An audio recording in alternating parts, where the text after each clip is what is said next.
Nigeria is a very interesting country filled with interesting people, but sometimes some of these people do things that are unexplainable that damage the image of the country. Here are 10 people who destroy the country's image. And starting at number 10, we have Chidi Obasi, a convicted drug trafficker who is now wanted by the FBI. Obasi was charged with defrauding the New York government of over $30 million. The US Attorney's Office revealed that Obasi faces 1 count of conspiracy to commit mail and wire fraud, 6 counts of mail fraud, and 16 counts of wire fraud, with a spam email campaign offering fake work-from-home jobs, which later evolved during the COVID-19 pandemic to selling non-existent ventilators to US hospitals and medical systems. From June 2020, Obasi also used stolen identities of American citizens to apply for economic injury disaster loans, securing $135,000 in AID loan process. The indictment claims that Obasi carried out this fraud from Nigeria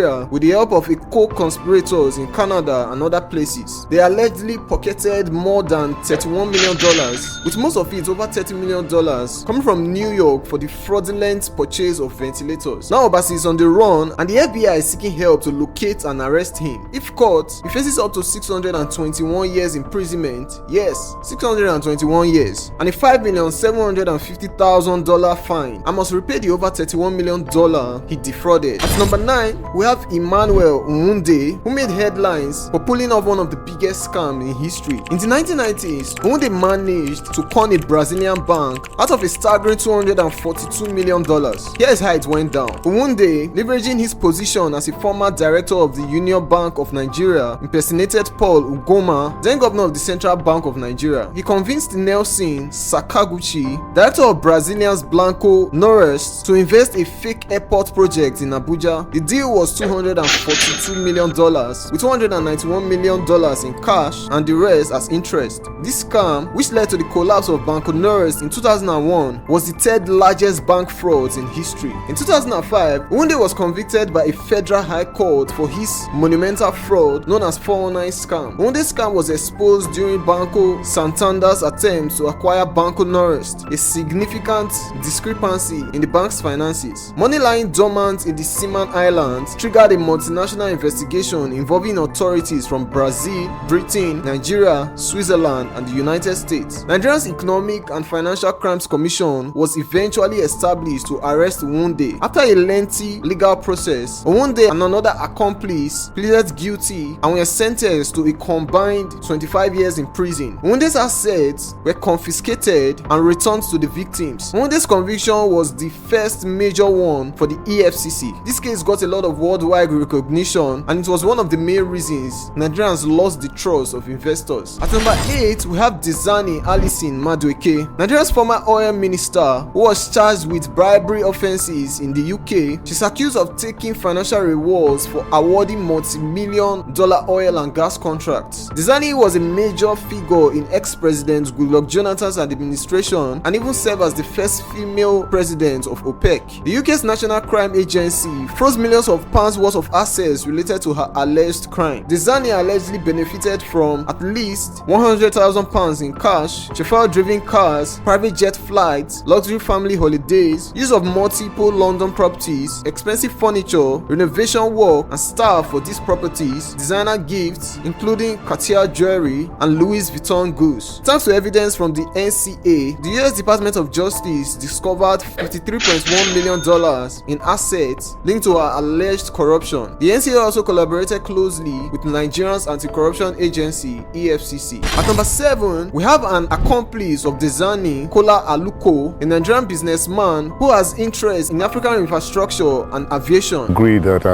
what was lacking in Africa, what Africa needed was not more charity in terms of building schools, building hospitals that were not sustainable, because these projects happen and then, they are left in, incapable hands. There's no commercial, they're not commercially driven. He was a big name in Nigeria as a co-chief officer and executive director of Atlantic Energy, focusing on oil and gas exploration. Back in 2012, Forbes Africa ranked him among the 40 richest Africans, and in 2013 was listed among the top 10 successful African entrepreneurs to follow on Twitter. Aliko's downfall began with allegations of bribery and embezzlement tied to Diezani Alison Madu, Nigeria's former petroleum minister. In 2017, Aliko Dangote and Alison Madu faced investigations for multi-billion-dollar fraud and money laundering in Nigeria, the UK, and the US. Between 2015 and 2017, Aliko sold off some of his significant overseas real estate holdings. The US Department of Justice then filed a civil complaint seeking the forfeiture of about $114 million in assets, which they claim to have proceeds from corruption laundered in the US. Aliko's lavish lifestyle, fueled by these alleged corrupt practices, included real estate, luxurious items, and a series of complex financial maneuvers to conceal his activities. These actions have not only led to significant legal troubles for Aliko, but has also deeply impacted Nigerians' international reputation. At number 6, we have Abiodun Oyinlola, an alleged associate of former President Jonathan, and his involvement in one of Nigeria's biggest corruption cases. The Economic and Financial Crimes Commission worked hard on this one, upping the charges against Oyinlola from 11 to 24. Back in 2016, Oyinlola was arraigned alongside another minister and a few others for money laundering to the tune of 1.2 billion naira. This hefty sum is part of a larger 4.7 billion naira allegedly transferred from the office of the National Security Advisor's account at the Central Bank of Nigeria. The SEC claims Oyinlola indirectly accepted 1.2 billion naira cash through a Zenith Bank official in Akure from Obanikoro on behalf of the former Ekiti State Governor Ayodele Fayose in June 2014. Without going through a financial situation, additionally, the EFCC accuses Oyinlola of aiding the privator to take possession of 200 million naira, which is part of the 1.2 billion naira, a clear proceed of money laundering. Oyinlola's case is significant not just because of the enormous sums involved, but also due to his connections with high-profile figures in Nigerian politics. This scandal has further damaged Nigeria's international reputation, highlighting the challenges the country faces in tackling corruption at the highest level. At number 5, we have Ike Ekweremadu, a prominent Nigerian politician whose actions have cast a shadow on Nigeria's image internationally. Ekweremadu served as a senator, and he also held the position of deputy president of the Nigerian Senate for 3 consecutive terms. The scandal that brought him down is both shocking and tragic. On June 23, 2022, Ekweremadu, his wife, his daughter, and Dr. Obina Obeta were charged with conspiring to arrange the travel of a 21-year-old from Lagos to the UK for organ harvesting. Fast forward to March 23, 2023, and they were convicted of conspiring to exploit this young man for his kidney. The details are grim. Prosecutors revealed during the Old Bailey trial that the victim was brought to the UK in 2022 for a kidney transplant worth £80,000 at the Royal Free Hospital in London. The victim was promised up to £7,000 and a job in exchange for his kidney, which was intended for the couple's daughter. Thankfully, she was cleared of the charges. On May 5th, 2023, Ekweremadu was sentenced to 9 years and 8 months in prison. Dr. Obina Obeta received a 10-year sentence, while Ekweremadu's wife was sentenced to 4 years and 6 months. At number 4, we have Emmanuel Wun, the CEO of Airpeace. Oyema is a Nigerian lawyer and entrepreneur who founded Airpeace in 2013. The airline quickly became one of Nigeria's largest, but in 2019, Oyema found himself in serious legal trouble. The US Department of Justice indicted Oyema on charges of money laundering and bank fraud. He was accused of falsifying documents to purchase airplanes for Airpeace and then using those funds for luxury cars and high-end shopping. Oyema has denied all these allegations, but the case is pretty serious. In October 2022, Oyema's alleged co-conspirator pleaded guilty and was sentenced to a 5-year and 3 years probation. Meanwhile, Oyema and Airpeace chief financial officer are still facing 36 counts of criminality. This is no small matter, and it has major implications for his business and reputation. Adding to the mess, authority in Georgia dissolved Springfield Aviation Company LLC, the company allegedly used for bank fraud and money laundering by Oyema. At number 3,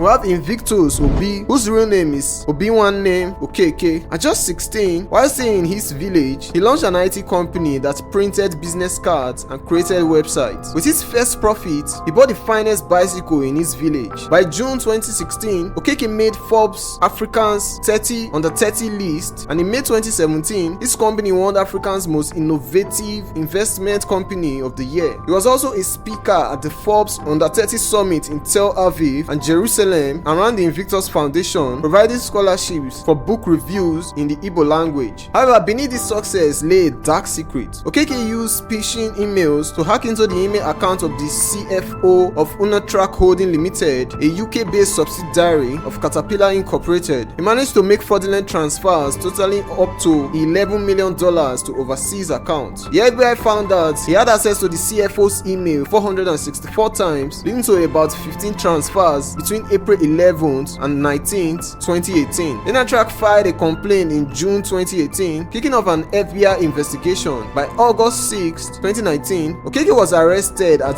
Dulles International Airport by the FBI, charged with computer fraud and wire fraud. He initially pleaded not guilty, but later, on June 18, 2020, he admitted to the charges. Okeke also waived his right to appeal and agreed to forfeit all fraud-related assets. The fallout from his arrest was huge. On August 22, 2019, the Department of Justice linked 80 other Nigerians to Okeke's syndicate, leading to more arrests in both Nigeria and the US. Conversations erupted about Nigerians' international image, tribal stereotypes, and the impact of the young Nigerian entrepreneurs. To top it off, a federal high court in Abuja ordered the temporary forfeiture of $280 million, around $800,000 at that time, from his account. At number 2, we have Ramon Oloruwan Abbas, better known as Hush Puppy, Hodge, or Ray Hush Puppy. Hush Puppy's rise to fame was remarkable. Despite his humble beginnings, his dad was a car driver. He flaunted an extravagant lifestyle on Instagram, rubbing shoulders with celebrities and politicians. His lavish lifestyle drew attention, and not always the good kind. On July 3rd, 2020, Hush Puppy was accused of laundering hundreds of millions of dollars. The FBI linked him to a February 2019 cyber heist involving $14.7 million from Malta's Bank of Villita. The seriousness of this attack even forced Malta's Prime Minister to address the parliament. Additionally, Hush Puppy provided co-conspirators with bank accounts in Europe, expecting to receive $5.6 million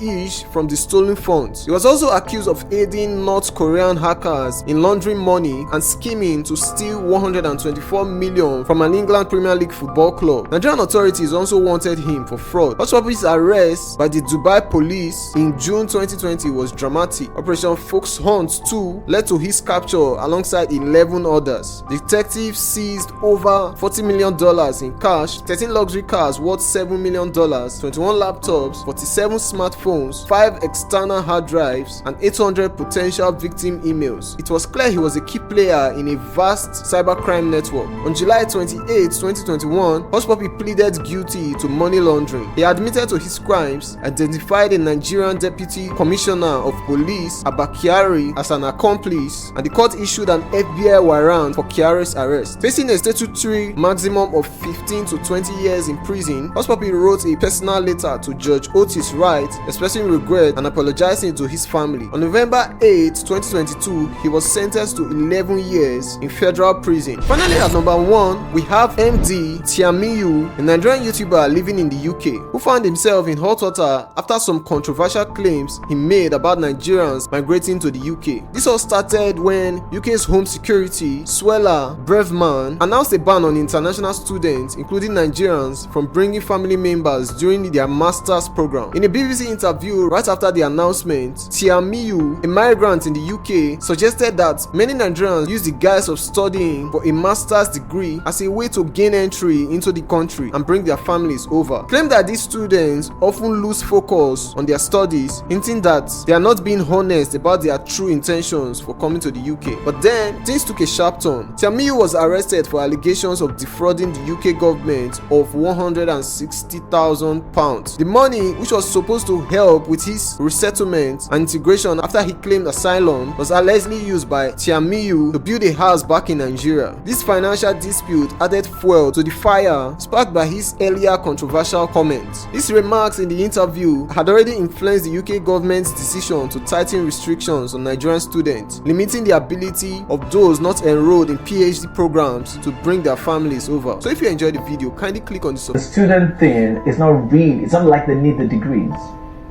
They need the degree as an accessory to come into the country. Subscribe buttons and like. Click on the end screen on your left to watch the 10 people who made Nigerians proud.